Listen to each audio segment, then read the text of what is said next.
Hello students, आपका स्वागत है आपके अपने चैनल करियर क्राफ्टर्स में। तो हम लोग चैप्टर पढ़ रहे थे हिस्ट्री में यूरोप में राष्ट्रवाद। तो आज हम लोग देखेंगे पार्ट 4। ठीक है, पार्ट 3 तक हमने देख लिया था, आज देखेंगे पार्ट 4 जो सबसे लास्ट टॉपिक है आज हमारा, जिसमें से हम लोग इटली के एकीकरण, जर्मनी के एकीकरण, बिस्मार्क, गैरीबाल्डी, मेजनी, ये सब के हम लोग पढ़ चुके थे। तो इससे पहले जो बच्चे अभी तक एप्लीकेशन इंस्टॉल नहीं किए वो कर लीजिए, जहाँ पर आपको नोट्स और टेस्ट दोनों मिल जाएंगे। ठीक है, तो वहाँ से आप डिस्क्रिप्शन में आपको लिंक मिल जाएगा, जाकर वहाँ से इंस्टॉल कर लीजिए। तो आज हम लोग का मेन टॉपिक है हमारा यूनान में राष्ट्रीयता का उदय। ठीक है, यूनान में राष्ट्रीयता का उदय, ये आज का हमारा टॉपिक है। तो इसमें चलिए हम लोग देखते हैं।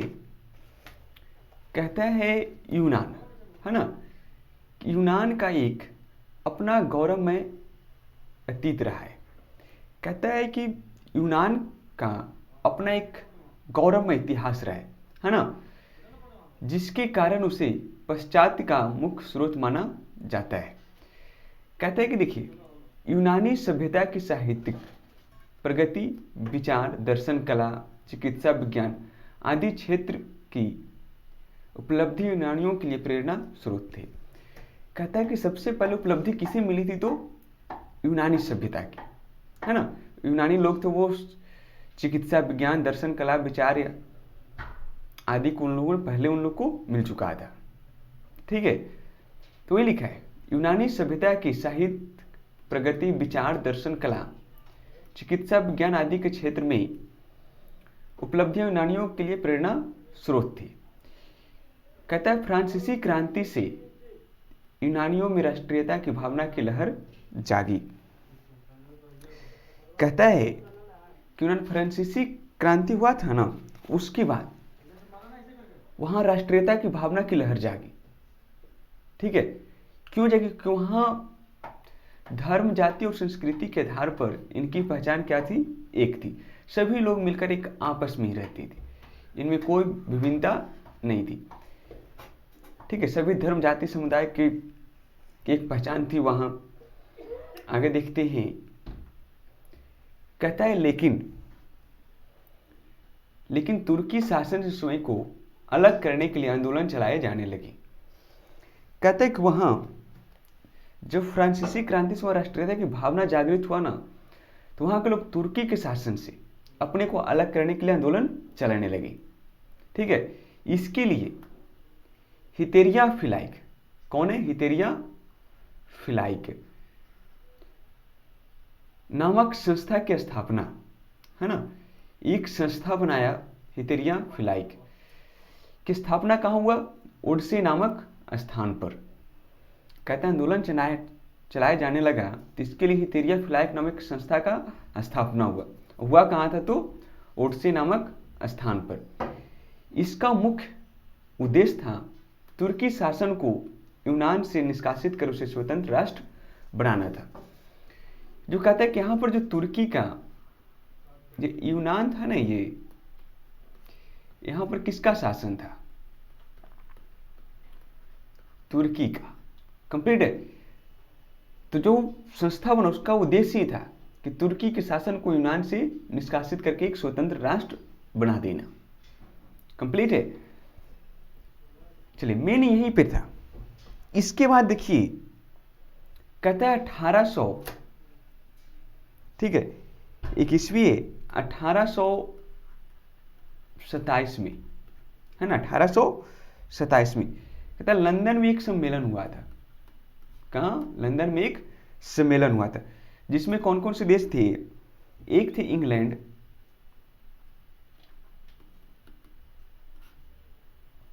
इंग्लैंड, फ्रांस और रूस। ठीक है, 1827 में लंदन में एक सम्मेलन हुआ था, उसमें भाग लिए थे इंग्लैंड,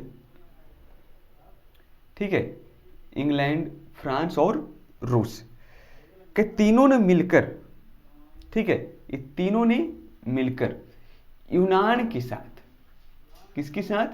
यूनान के साथ, कहने का मतलब यूनान के एक समर्थन में, है ना, एक सम्मेलन किया और तुर्की के सब मिलकर, यूनान के साथ मिलकर, इंग्लैंड, फ्रांस, रूस तीनों मिल गया यूनान के समर्थन में और तुर्की के खिलाफ, है ना, तुर्की के खिलाफ एकत्र हो गए। और इसके समर्थन में तो 3 देश आया, इंग्लैंड, फ्रांस और रूस, लेकिन तुर्की के समर्थन में मात्र एक देश आया था। ठीक है, उस देश का नाम था हमारा मिस्र। वह देश कौन था? मिस्र था, जो तुर्की के समर्थन में आया। यूनान के समर्थन में इंग्लैंड और फ्रांस और रूस तीनों आए।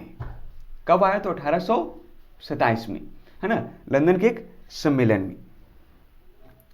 ये सब तीनों ने मिलकर तुर्की के खिलाफ खड़ा हो गया सब।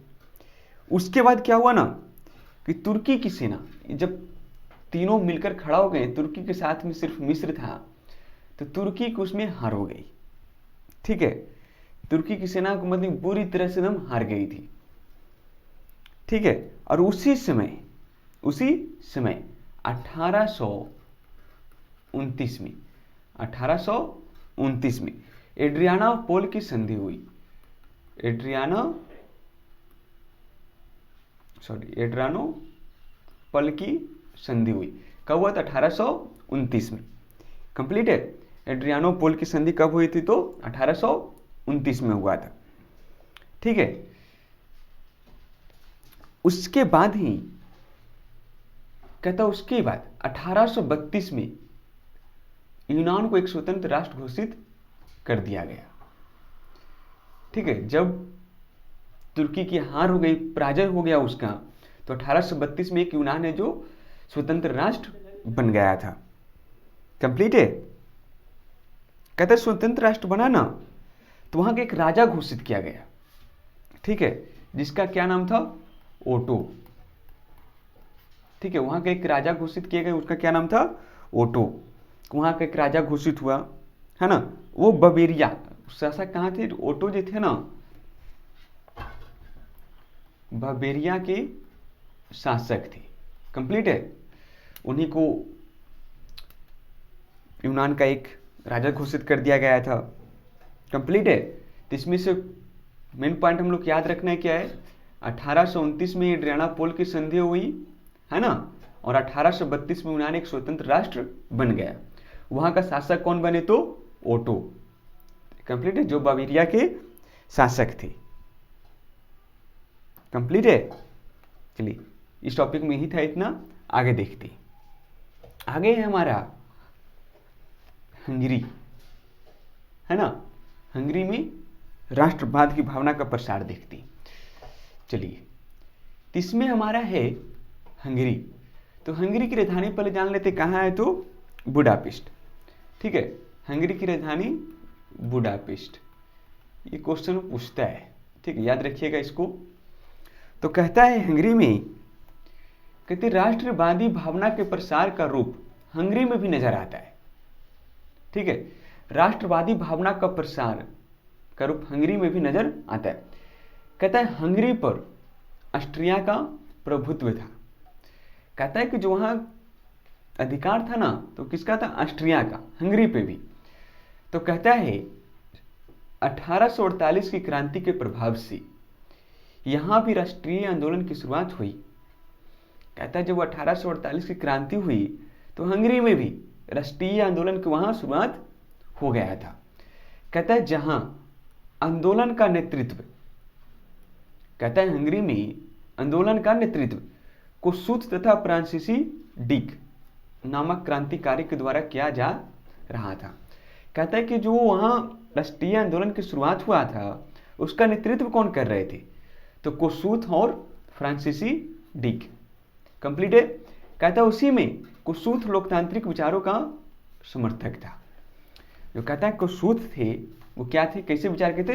लोकतांत्रिक विचारों के समर्थक थे वो। कंप्लीट है। चलिए आगे देखते हैं। कहता है फ्रांस में लुई फिलिप के पतन का हंगरी के राष्ट्रवादी आंदोलन पर विशेष प्रभाव पड़ा। कंप्लीट है। कहता है फ्रांस में लुई फिलिप के पतन का जब फ्रांस में लुई फिलिप का जब शासन हट गया तो राष्ट्रवादी आंदोलन पर विशेष प्रभाव पड़ा। कहता है कोसूथ ने ऑस्ट्रियाई आधिपत्य का विरोध करना शुरू किया। कहता है जो कोसूथ थे, जो ऑस्ट्रिया का जो वहाँ पर अधिपत्य प्रभुत्व था ना, उसका विरोध करना वो शुरू कर दिए। कहता तथा व्यवस्था में बदलाव की मांग करने लगा। जो कोसूथ थी, कहता जो वहाँ की व्यवस्था था उसको बदलने की मांग करने लगी। कहता इसका प्रभाव हंगरी तथा ऑस्ट्रिया दोनों देशों की जनता पर पड़ा। ठीक है, इसका प्रभाव कहाँ कहाँ, हंगरी और ऑस्ट्रिया दोनों देशों पर पड़ा। तब कहते 31 मार्च 1848 ईस्वी को ऑस्ट्रिया की सरकार ने हंगरी की कई बातें मान ली। कहता है जब कोसूथ मांग पर अड़ गए थे तो वहां की ऑस्ट्रिया की सरकार ने उनकी कई बातों को मान ली थी, जिसके अनुसार स्वतंत्र मंत्री परिषद की मांग स्वीकार की गई। ठीक है, एक स्वतंत्र मंत्री परिषद हो, है ना, तो उसका स्वीकार है, जो ऑस्ट्रिया इसका बात को स्वीकार कर लिया। कहता है इसमें केवल हंगरी के सदस्य सम्मिलित किए गए। कहता है जो मंत्री परिषद था उसमें सिर्फ कहाँ के मंत्री थे, सिर्फ हंगरी के देश के। ठीक है, वहाँ प्रेस की स्वतंत्रता दी गई और राष्ट्रीय सेना की स्थापना की गई। कहता है हंगरी में जो प्रेस की स्वतंत्रता दे दिया गया और राष्ट्रीय सेना को वहाँ स्थापना कर दी गई थी। और इसी में प्रतिनिधि सभा, जिसको हम लोग डाइट बोलते हैं, सदन या फिर संसद। ठीक है, डाइट मतलब संसद। तो प्रतिनिधि सभा की बैठक प्रति वर्ष राजधानी बुडापेस्ट में बुलाने की बात स्वीकार की गई। कंप्लीट है कि जो भी यहाँ जो प्रतिनिधि सभा का बैठक होगा कहाँ होगा, हंगरी की राजधानी कहाँ, बुडापेस्ट में। ठीक है, यही था हम लोग हंगरी में। तो इसमें से बस 2 टॉपिक हम लोग को याद रखना, ज़्यादा कुछ नहीं है। बस ये कि हंगरी की राजधानी कहाँ है, तो बुडापेस्ट। कंप्लीट। और राष्ट्रीय आंदोलन का नेतृत्व कौन कर रहे थे, तो कोसूथ और फ्रांसीसी डिक, है ना, कोसूथ और फ्रांसीसी डिक। कंप्लीट है। चलिए आगे देखते हैं हम लोग पोलैंड। पोलैंड में राष्ट्रवादी आंदोलन देखते हैं। यहाँ पे कहता है पोलैंड में भी राष्ट्रवादी भावना के कारण रूसी शासन के विरुद्ध विद्रोह शुरू हो गए। ये कहता है ना कि पोलैंड में भी किसके कारण विद्रोह शुरुआत हो, तो रूसी शासन के विरोध में, है ना, वहां विद्रोह शुरू हो गया। तो कहता है 1830 ईस्वी की क्रांति का प्रभाव यहाँ के उग्रवादियों पर भी व्यापक रूप से पड़ा था। कहता है जो 1830 की क्रांति था उसका प्रभाव कहाँ पड़ा था, पोलैंड में। कंप्लीट है। कहता है परंतु इन्हें इंग्लैंड तथा फ्रांस की सहायता नहीं मिल सकी। कंप्लीट है। कहता है पोलैंड को इंग्लैंड तथा फ्रांस की सहायता नहीं मिल सकी और इस समय रूस ने पोलैंड के विद्रोह को कुचल दिया था। तो यहां से हम लोग एक पॉइंट देखेंगे। कहता है पोलैंड में आंदोलन जो हुआ था ना, एक बार 1830 और दूसरा 1863। ठीक है, पोलैंड में आंदोलन कब, तो 1830 और 1863। कंप्लीट है। तो कहते हैं उसमें पोलैंड को समर्थन कई देशों का, कुछ देशों का नहीं मिला था। ठीक है, उस समय रूस ने पोलैंड में जो विद्रोह हो रहे थे उसे क्या कर दिया, वो कुचल दिया था। कंप्लीट है, उसको विद्रोह को समाप्त कर दिया था। कंप्लीट है। चलिए, तो पोलैंड में हम लोग पोलैंड में आंदोलन याद रखेंगे 1830 और 1863। चलिए अगला है हमारा बोहेमिया, है ना। चलिए इसमें देखते हैं। कहता है बोहेमिया ऑस्ट्रियाई शासन के अंतर्गत था। कहता है जो बोहेमिया था ना, वो किसके शासन के अंतर्गत आता था, तो ऑस्ट्रिया शासन के। कंप्लीट है। कहता है बोहेमिया में भी हंगरी के घटनाक्रम का प्रभाव पड़ा। जो कहता है हंगरी में जो घटनाक्रम घटना चक्र चल रहे थे उसका प्रभाव कहाँ पड़ा, तो बोहेमिया पे भी पड़ा था। कहता है बोहेमिया में बहुसंख्यक चेक जाति की स्वयं सत्ता शासन की मांग को स्वीकार किया गया।